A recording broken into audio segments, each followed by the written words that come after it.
All right. What is up, everybody? What is up, traders? Welcome back. I am filming this on November 1st. October is over. Happy Halloween. Hope you guys had a good Halloween. I know I did. But that's not what we're here to talk about. We're here to talk about the trading month of October in the stock market. So 333,000. Just, yeah, I'm speechless, as you can tell. I didn't expect this month to be this good. Normally these fall months, like I've been saying in the past, have not been some of my bigger months. October being $333,900 is my second best month behind February of this year, early this year, in February 2021. Like I said, I did not expect it to get this big. But like we'll get into, sometimes you're given a big enough opportunity and you kind of get aggressive with it and you push your limits, and you can make close to one of my new biggest days being October 22nd. It was my new biggest day. I was short like 8 grand of it being my new best day, but nonetheless, 8 grand of 150 grand is very minor / minimal. So that's what happens. We'll go over that, and so let's just get right into it. I want to get right into the first full week. The first day of the month was 16,000, which is a nice chunk. Unfortunately, you may think that's a lot, and it is a lot of money, but in terms of like trades I can remember or that are good lessons, I don't remember a thing from this day. Even looking at the trades I took this day, I'm like, I don't remember them, which is crazy to say, but it's like I've reached the point now where I can make 5-10 grand in a day, or even a little more, and those are like average trades. So I'm very grateful I've like reached that point. But they're just like, it's just crazy that that big of money now becomes like an average trade or a trade that is like I'm on autopilot. I just don't even remember. So like I said, we'll just jump in right into this week because I do remember trades from this month or this week that are actually pretty important. So back what was it? I think it was the August recap I did where I struggled. I wouldn't say struggled, but I made one of my lowest months of the year, 34,000. And mainly most of that month was because I kind of covered my ass covering up my swing on ONPH. ONPH here, I think I remember in the video I covered in August right around 20 bucks. Only then realizing that the one time I do cover is the time it actually was going to break down 20, because as you can see here, I was short. I talked about it in the August recap, but I had been short from, in the high 30s, close to 40 through this dip, and through this dip. So I essentially watched my P&L go from up, 30, 40 grand back to zero, up 30, 40 grand back to zero. So when we were back down at 20, I was like, screw this. Like, I do not want to ride this thing back up. Let me cover. After I covered, a day or two later, I realized, watch, this is going to be the one time I cover, and it actually breaks down. So I reshorted. I mentioned that in the video, and I said I was still short. Finally, on that day, it was October 4th, was it? Yeah, Monday, October 4th. I finally did cover that. That was on this day right here, this red day. I remember my goal for the whole swing trade was to cover in the single digits. That's kind of why you saw me be so patient with it from literally watching it. Being up almost 20 bucks a share to then break even, and 20 bucks a share, then break even again. It's because I had the thesis the entire time, like I want to take this down to single digit levels. So once we got under 10, I was like, I've been short this thing for months.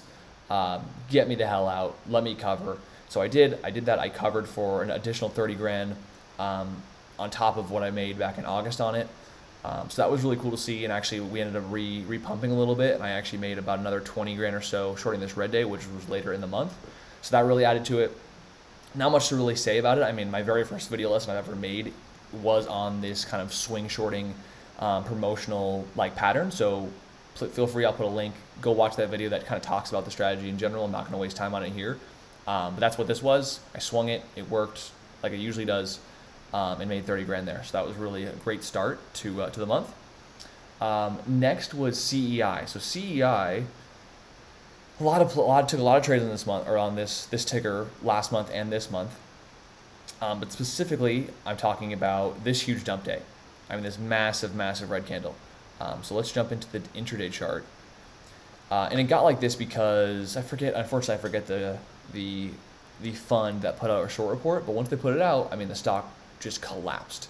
And I unfortunately missed most of the move. I'll pull up my my trades on it, but I remember shorting out the morning. cutting it when it broke this morning high, getting squeezed, just thinking like, okay, it's kind of trying to have a green day. It's already had a few red days from the past, like, you know, red day yesterday, red day there, or break even day there. But anyway, you get the point.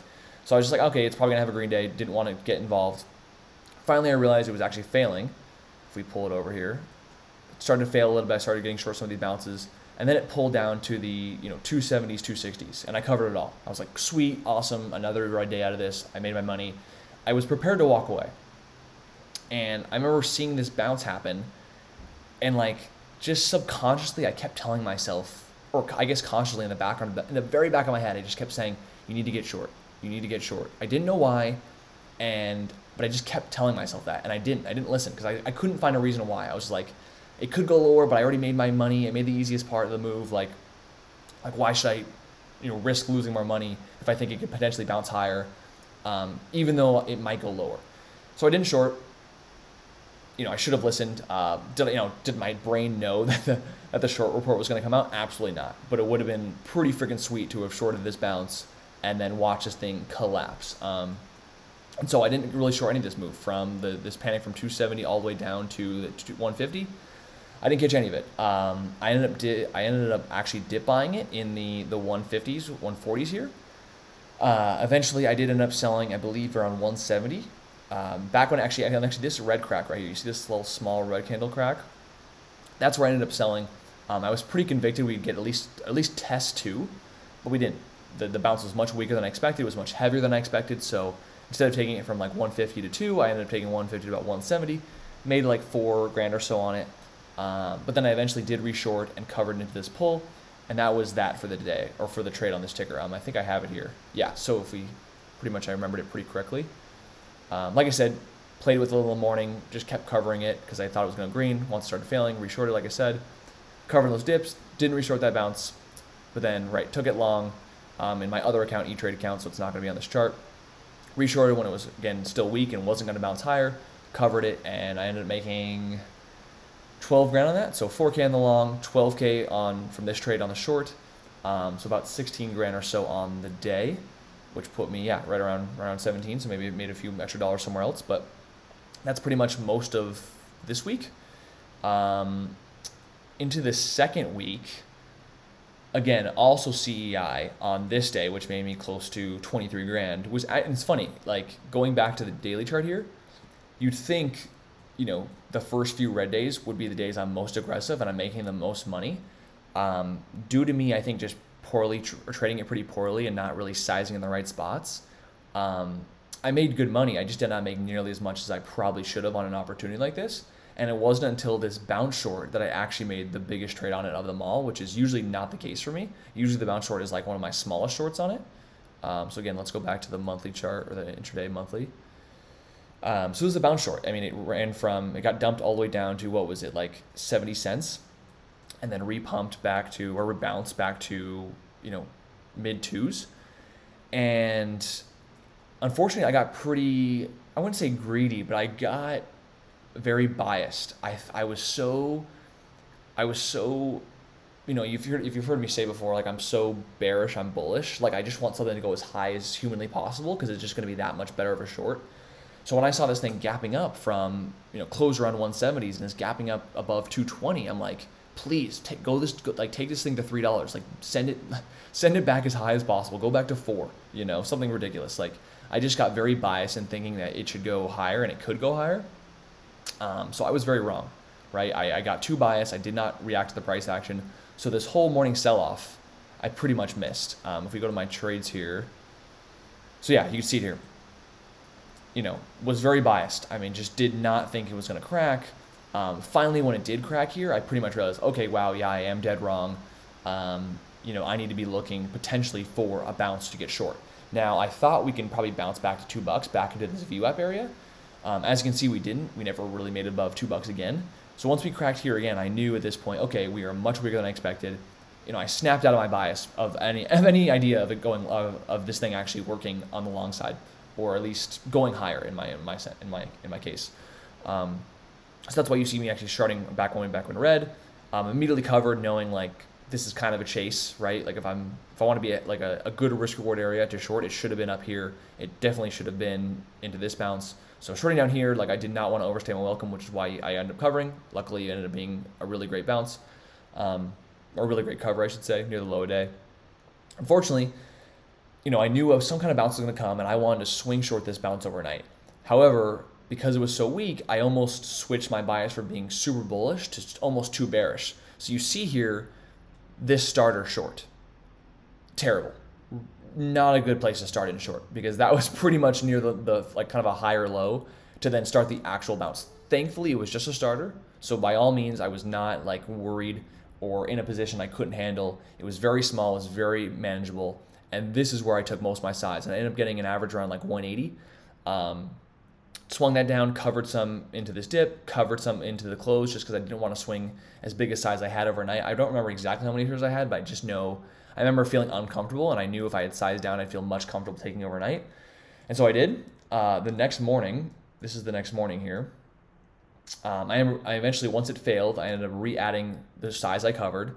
Now having a new risk in mind, going to cover it over if it broke over these 180s instead of this risk, my new risk of like $192, because that was my risk overnight. But I always like, something I learned from like trading tickers and Tim Bertani is just, if you give it enough time and you kind of find a new risk level to set, you can set that, and then you can add back size you want, or just add new size that you think you can take. So that's exactly what I did here. Moved my risk to kind of the 180, 190 level. A worst case. We panicked. We went brand the day. I covered into pieces into this major panic, was all out there. Reshorted into this bounce, covered in the dip there, and after all said and done, made about, 24, 25 grandish, which put me right back on, if we go back to the calendar, must have taken a small loss somewhere else, but 23 grand on the day for that trade. So that was really cool. Like I said, not really the spot in terms of like a supernova framework that I have my biggest trade. Usually it's much higher. Usually it's the first red day. It's not necessarily like the number 6 short bounce on the framework. But it is what it is. I'm glad I snapped out of my stupid bias being so bearish. I was bullish, too bullish. Ended up reshorting. It worked out great. So that's that. Later in this week though, you can see I took some losses here. So where were some of these losses? They actually were on the long side, which is disappointing. But one was just me being stupid, which was my biggest loss of the month. 65 grand, or not 65 grand, sorry, 6,500. It was actually a fat finger mistake, which I just is so silly, and why I need to go over it, because it just, you could think, you could be trading as long as you think you want to trade for 10, 20, 30 years. I'm only been 5 years in, but to think you're no better than potential mistakes happening, like, you're just wrong. Like, you can always make a mistake. This one was a major one, and as you can see, it was super liquid, so it shouldn't even been a play I was playing. But let's go into it, why I kind of took the trade the way I took it.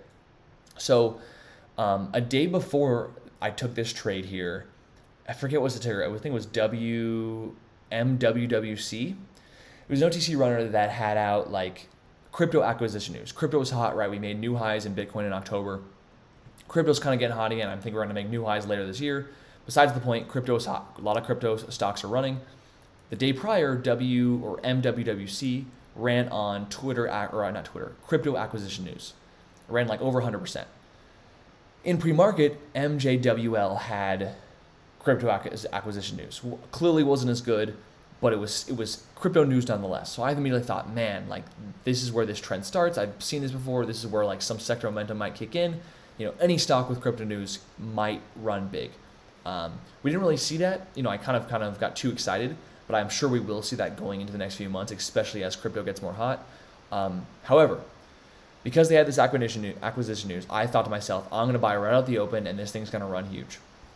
So I buy right out the open. I end up putting a limit at 15 cents just to get, I didn't want to fill at 15 cents, but I just wanted to try to get in any type of asks that were below that. I just wanted to get them all. Trying to be aggressive. However, I only wanted to buy 50,000 shares. Just a starter. Let's just see how strong it goes. Let's see if there's even going to be a good bid in place, some strength, etc. Terrible fills. Get almost all my shares at 15 cents. I'm like, okay, whatever. It's just a starter. Like, let's see how it goes. It pulls. Then we start panicking below this this high 13 support that just got formed. And I'm like, okay, it's liquid. It's not working. Clearly, no one cares about this news. I need to sell. I look at my position, and I added an extra 0. So instead of having 50,000 shares, I had 500,000 shares. It's way more than I wanted. Way more than I wanted. So instead of having a few $100 loss, maybe like at worst case $1,000 loss, it ended up being close to 7,000, 6,500. So I ended up having to sell most of it. Like, see this red volume down here? Most of that's me. I then remember trying to just wait and sell some into this bounce here to like try to save some money. In hindsight, it's kind of shitty that the bounce actually went much higher. Probably could have tried to get out here. But as you can see, the volume, like I had way too much size in general. Like, just because the liquidity was there in the morning allowed me to fill. But after that, it was just doomsday for me. So a lot of slippage. Just one zero can give you 10x the size. So very, very good lesson. I haven't made a fat finger mistake like that in probably years. But it's a good lesson that you're just never immune to those kind of mistakes if you don't pay attention. So very silly, but it happened. Luckily, it's not like devastating. Like, I've taken $7,000 losses before. So that's that. But what added to that day, or what added to this day, making it over 11 grand, was on ALPP. So ALPP started running back in early October that there were rumors that they would uplist to NASDAQ. So it ran from about $2 all the way up to about $4, pulled back, and then finally the news of them uplisting did come out, right? They gapped down from 360 above 450s. If you remember, let me pull up the ticker. If you remember, I think it's MNMD. Is that it? MedMen? Yeah. So if you remember this ticker, I went over this, I believe, in a Twist episode.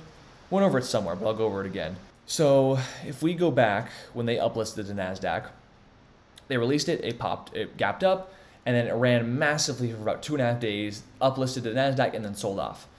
Being how aggressive and strong ALPP was back when it had its huge run, right? Back when, let me go back to the ALPP, where is it? Right here. If you noticed back in this run, I mean, there were so many aggressive longs on Twitter, so many people like really believed in the company. So it's a former runner. Like it has that energy, it has that kind of power behind it, has that big, huge group following. So I thought this was a no-brainer. I thought this thing is going to run massively. We're probably going to go like 6+, maybe even 7 or 8. So I wanted to get long. So if we go into the daily chart, or intraday chart, I should say, I just started longing. Where was it here? Here it is. I just started longing out the open, and you can see here there's like some weakness, and I ended up selling on this crack below 450. I ended up trying again, selling near the low of day in the 330s or 430s, I should say.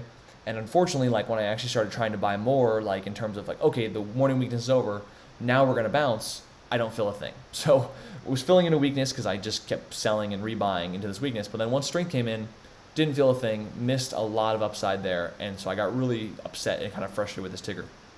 Finally, after it kind of stabilized in the mid 4s here, I started buying dips. I started getting some in the 460s, some here in the 450s. Eventually, it started working. Right, we start kind of uptrending to the 480s. I'm like, great, this is going to work. Hopefully, we close near 5 or above 5 into the close. We did not do that. Right, I just stayed super patient. Finally, into the close, like the last 5 minutes, I just said, this is not how it should look. It should be way stronger than this. Like, I've seen uplistings for strong stocks happen before. This is not it. So cut it, lost $4,000 or so out there. So between that and MJWL, kind of really finished this second week to kind of a bad taste in my mouth. Still made $5,000 due to CEI on that Monday, but just giving ALPP too many chances. I think gave it like at least 3 or 4 chances between the morning and then the afternoon. The stupid fat finger mistake on MJWL, resulted in me giving back a lot of my week that week. But then if we go into the third week, so this day on the 20th was that first red day short on ONPH that I mentioned earlier. All these other days, just don't remember a single thing about any particular trade. But let's get into, really what is more than half my month, which was this day. And really what caused the rest of the week being also a huge week as well, or rest of the month being the last week pretty big as well. So if we go into, let me just cancel some of these here. So PHUN, actually let's go over DWAC real quick, because DWAC's really the leader. Me, Jack, and Mariana kind of went into this in pretty in-depth detail in our last Twist episode. So go ahead and watch that. But if you wanted more in-depth a second time, practice makes perfect. I will go over it again. So DWAC is a SPAC. It got popular because Trump is coming out with a new social media platform. Clearly, he got banned from Twitter. I don't know if he got banned from Instagram, but the point is they've kind of silenced him at least online. He's come out and saying we're going to create our own social media platform where he can kind of speak his mind. So regardless whether you're a liberal or conservative, it doesn't matter. It has created a massive opportunity in the stock market. And he said we're going to take this social media platform public. And we're going to do it through to a SPAC, which was WDA or DWAC. So it ran from $10 all the way up to $170. And when you see something as insane as this, it really brings on sector momentum. So if you don't know what sector momentum is, it's just when some kind of theme takes place, and any stock that can be related to that theme just starts running. Right? We saw it earlier this year with the meme stocks like AMC, GME, BlackBerry, Bed Bath & Beyond. They were like the meme stocks. This trend was just Donald Trump related stocks. So if a stock could find any relation to this DWAC kind of social media platform that Trump was creating, it ran. So DWAC ran huge, PHUN ran huge. I mean, from sub $2 all the way to 24. And not even you can say 2 days, but I mean really did it in like 12 hours of market time. So absolutely just insane. And so I'm looking to short it. Like, again, I wish I was better on the long side to capture some of this momentum. Unfortunately, I'm just not very quick at noticing these trends super early. I just love them when they are getting overdone to an extended, and I like shorting them. So I did short both DWAC and FUN. FUN was the biggest winner, being my new best trade of 109 grand. However, I'm not proud of how I made it. And we will go into that. And we went over that in Twist, but I'll do it again here because it's good for me and it's going to be good for you. So let's get into the charts. So let me go to my executions. Let's cancel out the CEI. So FUN. Here we go. Let's enlarge this here. Okay, so the first thing you see here is this first entry. Oh God! I mean, just looking at it, it just disgusts me. And that's why you see this title of this trade is PHUN disgusting, because although it was disgustingly good once it worked, to beginning it was just embarrassing. Like looking back at this first entry, luckily it was just a starter, but it doesn't justify I should have taken it. And I think it's very easy for someone who with a bigger size account like me to do that. Be like, oh, just get a feeler on, just kind of put a starter on, just kind of to be in it. Big mistake, big mistake. Was not worth it by any means. This starter could have easily saved me 5 figures or more if I just waited and timed it better. And so, this is a parabolic short setup. It's the opposite of a panic dip buy, and both setups are crucial for timing. Very, very, very, very, very crucial. And when I start in like this, say goodbye to the timing aspect of it. Like that just goes out the door. And so then you might ask, okay, well, how do you manage your risk at this point? If you started in and then didn't even cut it and never cut it, like I let it go to, my starter was down over 100% at 24. How do you manage that? Because like there's some traders who will literally just keep adding and adding and adding and adding and adding, and that's how you blow up. And so I talked about this in Twist, and I want to say it again because it's so crucial, because it's kind of my way of how I've stayed relatively safe throughout my trading career, which is 2 ways to play parabolic shorts. One is timing it, right? Which is ideal number 1. That's how you should play them. That's the safest way to play them. That's the best risk-reward way to play them, and you should do that. Now, timing them is very difficult. Now, it's not impossible. I've done it many times on parabolic shorts. Most parabolic shorts I do time well. It's unfortunate that when I get antsy or I get excited, or in this case, I just thought a starter wouldn't do much harm, it puts me in this position. So because the timing aspect was out the door. Right, my average was now too terrible from the starter being put on.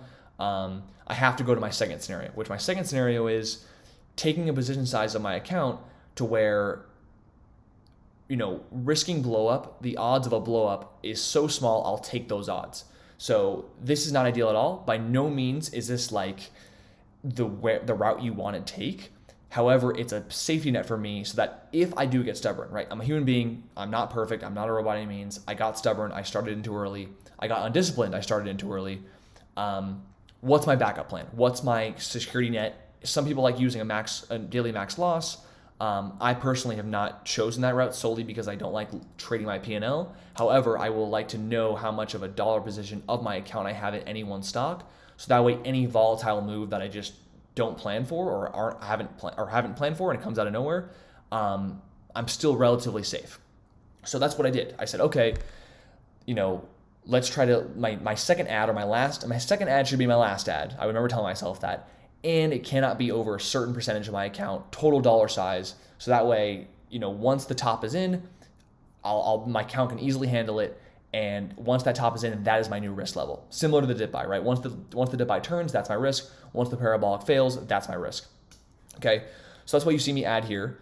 And this was my last and final ad. Once I add, I said, nope, we're done. We're at my threshold, which I believe at this point was about 15% or so, 15-20% of my total account.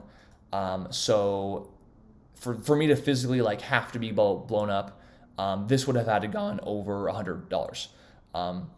Now, granted, could it have? Absolutely. And this is why this is why it's in no means a scenario you want to be in. It's just solely a backup for me in the sense that I don't want to be here, but because I am here, I have a plan. It's not like I'm just holding and hoping. Once this tops out, I'm done. And now you notice I never add again. And that's on purpose. I literally said my next ad is my last ad, and after that, we're done. So if you go on the chart here, that's why, if you go back, actually, I gotta kind of show you both at the same time. That's why you don't see me add when it fails. Like when it's halting down here at, 19 cents or $19, I don't add because I know I'm sticking to my plan at this point. If I had timed it better, if I had not taken this starter like such an idiot, I 100% would be adding here because I'd be in a much better risk reward scenario. I could have taken much more size, and probably be risking the same amount of dollars. So silly, frustrating, but I stayed relatively safe by following my plan of you do not add anymore after this ad was done. And also being such a massive parabolic, I knew it gave me wiggle room that once this was over, it was going to get crushed. And what do you know? It ends up opening literally $10 a share lower. So I covered it all, locked in 50 grand right there. Immediately reshorted this bounce, covered it into this pull. Started playing with a little bit here. I mean, this is kind of just stupid. I really didn't make or lose any money. I was just kind of trying to be fancy with it, seeing if it could break out or break down. Finally, it broke out, reshorted this bounce, covered in this dips, ended up locking another 60 grand or so on between this here, and so between the parabolic short and then the bounce shorts, about 109 grand, new best trade. Like I said, I'm glad I went aggressive when it counted towards here to make 60 grand. But a risk reward standpoint of making 50 grand here could have been so much better. I mean, like I said, if I had just not had this starter, one, I would have taken it up here. Two, I could have added more safely and been risking probably even less money with way more size off the high of 24. And I mean, and this could have potentially been a $200,000 trade.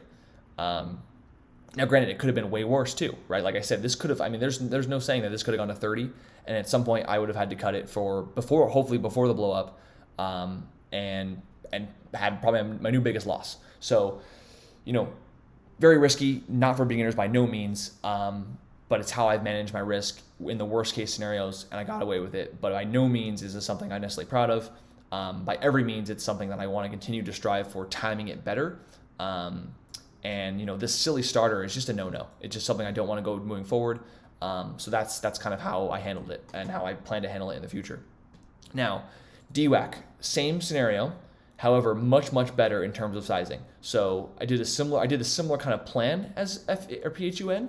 You see this little here. This is again a silly little starter. The great thing about this though was that this was way smaller than PHUN, to the point where it was almost like I didn't even have a position. I mean, it truly was a feeler. It was practically nothing. So when I added up here, I had a much better average. I had an average pretty much close to my entry here. I pretty much had an average, I believe, the 150s after adding in the 160s up here. So just way better. Ended up covering into these panics, reshorted them out, same as PHUN. getting covered there. I actually ended up dip buying this. I didn't dip buy PHUN, but I did dip buy DWAC. I dip bought it because I remember PHUN actually started the bounce before DWAC did. So when DWAC started, or when PHUN started bouncing here for these 3 minutes, I believe DWAC was still halted. So when it was still halted, I thought to myself, like, fun's bouncing, DWAC's halted down. I want to buy into weakness, but also I think a bounce is coming. So it kind of was like the indicator started aligning. Okay, we're going to bounce. I got long, and I got pretty convicted. I told myself, like, we're going to go back over $100. So I didn't sell any into this pop into the 90s, like nothing. And then we pulled, and then we stayed a little bit weak, and I was like, come on. Like, I immediately regretted not selling any here, because now I thought, what if this is weaker than I expected? What if we are due for one more low? I will have successfully given back all my money into this bounce that I potentially had unrealized. So I ended up selling it after this cracked below like the 82 level. I ended up selling it here. Once these dips held, once these little 3 candles kind of dips held and started curling up, I realized, okay, this is now potentially the higher low for that bigger bounce over 100. I relonged it, ended up selling it all into this push here over 104 into like 105, 106 area, and I locked in about 18 grand or so. So that was really cool. Like I said, ended up making 20 grand on the short, 20 grand on the long, 110 grand on fun. And I mean, that was what caused this massive day of 150 grand. So like I said, DWAC was much, much safer. However, it was much, much smaller. So again, it's all about risk reward. It's all about kind of like the odds you want to play. Again, fun risk reward was not great, but I was aggressive and it worked. DWAC risk reward was great, but I went much, much smaller. I could have gone much, much bigger as I should have. But it is what it is. All good learning lessons. If we go to the last week, again, Monday was another huge, huge day solely because sector momentum was still a thing, right? Even though DWAC and fun had sold off tremendously, the reality was, I mean, fun was still up from $2 being at, $8, $10. DWAC is up from $10 still being at 90. Now, it's not to say DWAC's going to go back to 10 by no means. Like, clearly, this is still going to be the company that Trump takes as a social media platform. So there is some value here, but it's still due for a first red day, right? And so I did that. I ended up shorting. God, I don't even remember. So I take pictures of my charts. Let's go here. DWAC. Let's go over that. I'll go over Mark in a second. Let's do that. Okay. Yes. Here it is. So I remember out the open. I remember specifically out the open how big of a gap it was, right? We closed around mid 8s. We're gapping up to 12. I'm like, whoa, like, are we going to spike? Because if we spike, we might be due for a whole nother round. Like, we might be due for anyone who's like kind of stayed short and is getting squeezed again. We might do another like huge spike back to like the 15, 16, maybe even 20 level. So I just played it safe. I was like, no, I don't want to play that game out the open. Let's see what it does. Huge fade, halted down twice. I said, okay, this sucks. I'm missing it. The FOMO did kind of kick in, but I realized I'm going to get some kind of bounce of short. It's clearly weak. No one has gotten squeezed. Like, people are dying, or longs are selling, the stock's dying, and we are probably due for a red day today. So that's what you see here. I started getting short in this bounce. I really, really, really wanted it to go plus 10 into VWAP. That's usually where I like to short my bounces on listed stocks. Like, if it's into VWAP, especially after a hard sell-off, it's usually more times than not a really good spot. Unfortunately, the bounce was that much weaker where I didn't even get there. I recognize that. That's why you see this second ad right here. And then another ad right there. I cover into this panic. Start playing with a little bit, like trying to see if it can go down. I realize it's going to hold itself. It's going to bounce more. So I cover. Take midday off about the next hour or so. Want to see if it can actually bounce more, if it's going to hold red or whatever the case may be. Finally, I noticed that it is holding red. It actually is fading now lower, potentially for a late day fade. So I reshort this bounce, cover it all into this panic, and that was pretty much it for the first red day from this stock. Same exact idea on DWAC here.